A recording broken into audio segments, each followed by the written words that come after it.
como é que você faz para você ter um bom desempenho nos seus orçamentos, né? O que você tem que coletar aí que vai muito além do projeto, né? Não é só abrir projeto, isso a gente vai explicar hoje. E aí, então, a gente acaba entendendo quais são aí os 3 principais pilares para que o teu orçamento ele tenha um bom embasamento. Quais são eles? Projeto, memorial descritivo e visita técnica.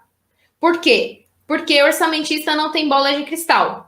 E a bola de cristal, ela, se ela funcionasse, ela não ia dar um bom resultado se ela tivesse só no canteiro. Essa bola de cristal, ela tem que entender todo o contexto que está envolvido a tua obra.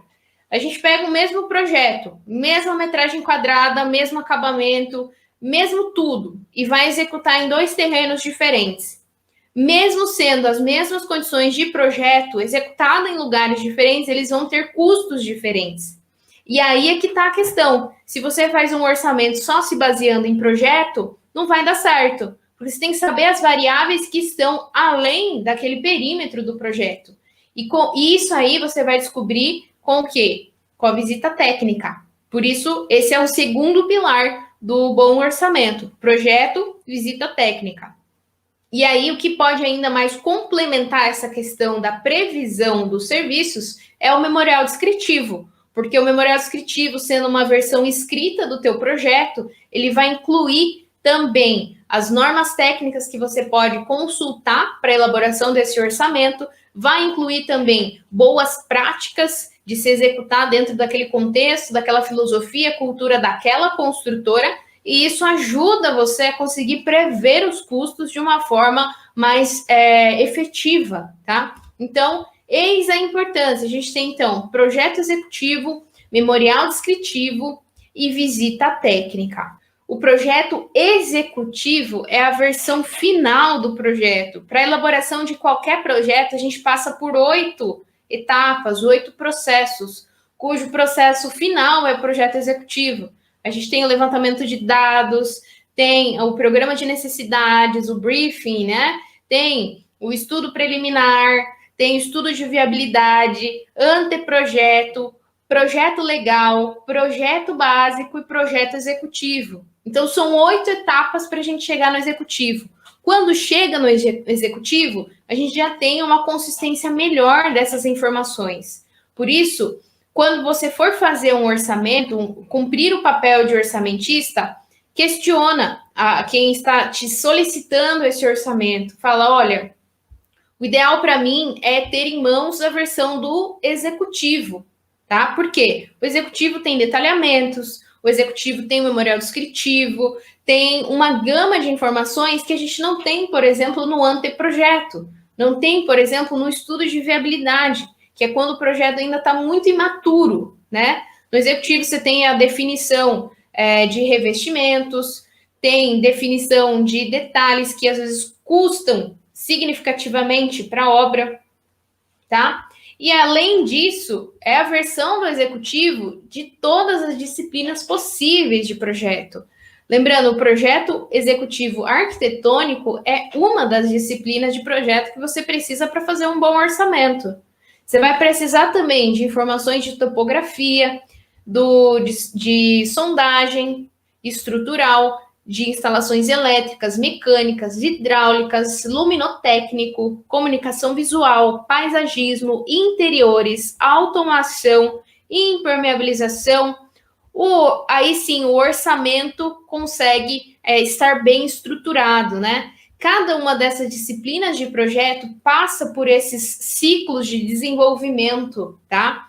Passando no ciclo final, onde a gente tem uma maior maturidade das informações, é que eu vou ter uma melhor fonte de informações para o orçamento. E isso assegura, ou pelo menos tende a trazer uma maior segurança para o orçamento final. Terminou o orçamento, só por curiosidade, né? A gente termina o orçamento. Quais são as demais fases colocadas pela norma?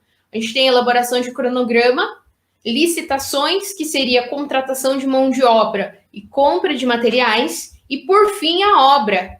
Então, olha só, se você hoje chegou aqui nessa live pensando que para começar a obra é só fazer o projeto entregar na prefeitura e pegar esse projeto e levar para a obra, você está muito enganado, você está prejudicando muito processo aí, com certeza está trazendo desvio de custo para essa obra. Por quê? Olha a quantidade de informação que você precisa ter segundo a norma. Isso aqui não sou eu que estou inventando, é a norma brasileira que diz para a gente. E a gente precisa dessas fases para estruturar um bom projeto de edificação para entregar para execução, tá? Isso contribui muito e isso ainda muitos engenheiros e muitos arquitetos têm que abrir a mente para isso, da importância disso. Ah, mas eu sempre fiz obra, eu nunca fiz orçamento, eu nunca fiz planejamento desse negócio. Vamos fazer do jeito que eu já sei que tá tudo bem. Esse cara, é o que eu falei para você, esse cara, ele é um tocador de obras. Não é mais o perfil que a construção civil precisa, né? Ele é o perfil que ou está perdendo dinheiro ou está deixando de ganhar, né? E esse é o grande erro. Você tem que entender a importância de um bom orçamento, de um bom planejamento de obras. Isso aqui é um exemplo de projeto executivo. Então, a gente tem todos os cortes com uma riqueza de informações muito grande, com especificações muito bem colocadas, para que tudo isso possa ser muito bem interpretado. Um segundo pilar, então, seria o memorial descritivo. Por quê? O memorial descritivo, ele é basicamente a versão escrita do projeto. E o que vai acontecer? Ele vai escrever lá, inclusive, informações que não são colocadas em forma de desenho técnico. Prazo de obra, por exemplo. O que interfere saber o prazo de obra no seu orçamento? Custos indiretos. Os custos indiretos, a grande maioria dele vai estar amarrada em prazo de obra. Se a obra durar 6, 7, 8, 12, 18, 24 meses, os custos indiretos vão estar incorrendo. Então, mais custos eu tenho com energia elétrica para alimentar a obra, água para alimentar a obra e os serviços. Então, está muito amarrado nessa questão do prazo. Tem muita viabilidade de obra, que a gente faz aí uma mescla com o fluxo de caixa, que consegue viabilizar por conta de economia nos custos indiretos. E você só consegue ver isso calculando, né? Tem gente que não calcula custo indireto de obra. Aí não põe na ponta do lápis, começa a obra e não calculou o custo indireto, é prejuízo na certa, né? Então, tem que calcular, e a gente só sabe disso lendo o memorial descritivo do projeto ou conversando com quem vai construir, né? Qual que é o prazo de execução. Também, prazos contratuais. Se caso tem alguma multa, alguma penalidade por atraso, você vai saber lendo o memorial descritivo e pode aí considerar, dependendo do que for, também na EAP do orçamento.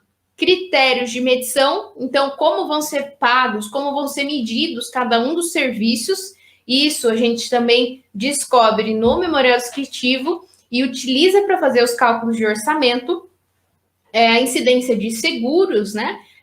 Também itens disponibilizados pela contratante, então água, energia, o quanto vai custar isso aí, e a descrição qualitativa dos materiais, então pisos, pinturas, acabamentos finos, o que não tem de forma em desenho técnico no projeto, tem que estar escrito lá no memorial descritivo, inclusive citando a norma brasileira do serviço, para você poder fazer uma previsão melhor dos custos. Então, a gente tem o desenho técnico, o que não tem no desenho técnico, em forma de desenho técnico arquitetônico, vai estar ou deve estar no memorial descritivo, e ambos são documentações que você consulta para ter um melhor orçamento. Então, 2 dos 3 pilares aí, projeto e memorial descritivo.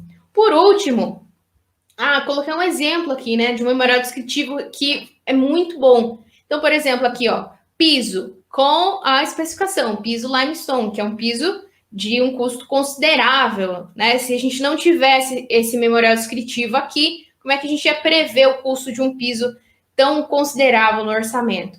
Paredes, massa para receber pintura em látex acrílico fosco. Outra coisa que faz diferença aqui, as louças. As louças, elas têm um custo significativo também. Então, bacia suspensa, com a especificação, com caixa de descarga embutida, hidra, misturador de parede 1878. Então, a gente tem a especificação completa, e isso confere uma maior assertividade no orçamento. E por último, a visita técnica. Como é que você quer fazer um orçamento sabendo só do projeto, só do memorial descritivo? E o que está em torno? O que está em torno pode gerar algum custo para a tua obra? Por exemplo, quanto essa obra é deslocada do centro?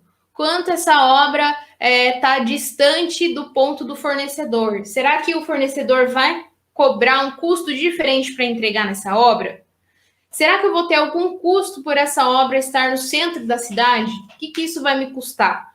Então, a gente, por meio da visita técnica, descobre isso aí, tá? Você vai até o local, vai fazer um estudo das condicionantes, vai verificar se tem instalações vizinhas, se tem obras similares próximas ali, né? Se tem alguma obra em andamento. Se tem alguma obra em andamento, para ali, conversa um pouco, troca uma ideia. Pergunta se tem alguma coisa que, em relação à logística, que interfere nos custos, que interfere nos produtos, nas entregas, na acessibilidade dos serviços, tá? Troca uma ideia sobre isso. Então, é necessário fazer uma visita ao local a fim de tirar essas dúvidas. Então, você saber da implantação em loco. Então, você tira o seu olhar ali do seu projeto em específico e abre a visão em relação à vizinhança, em relação ao bairro, em relação à localização em si, as vias de acesso, tá? Se essa obra está no centro, será que algum dia eu vou ter que travar a rua? Isso vai gerar algum custo? Será que eu vou ter que fazer um lava-rodas para a obra? Isso também vai ter um custo. Enfim, N situações que podem gerar um custo adicional. Também a disponibilidade dos materiais e equipamentos na região, tá? Se isso tem ou não ali, se há um custo adicional para se entregar. E também, como eu já comentei, conversar com o responsável técnico da obra ou de uma obra vizinha, para justamente descobrir essas falhas de orçamentos anteriores, para você poder otimizar naquela previsão de custos que vai acontecer ali. Então, não esqueçam desses conceitos. Eu espero que tenha sido útil para você. Se foi, deixa um like nesse vídeo, isso me ajuda muito. E se você tiver qualquer dúvida, lança nos comentários aqui, ou me manda um direct lá no Instagram, @EngeMaríliaRezende. Estou sempre disponível.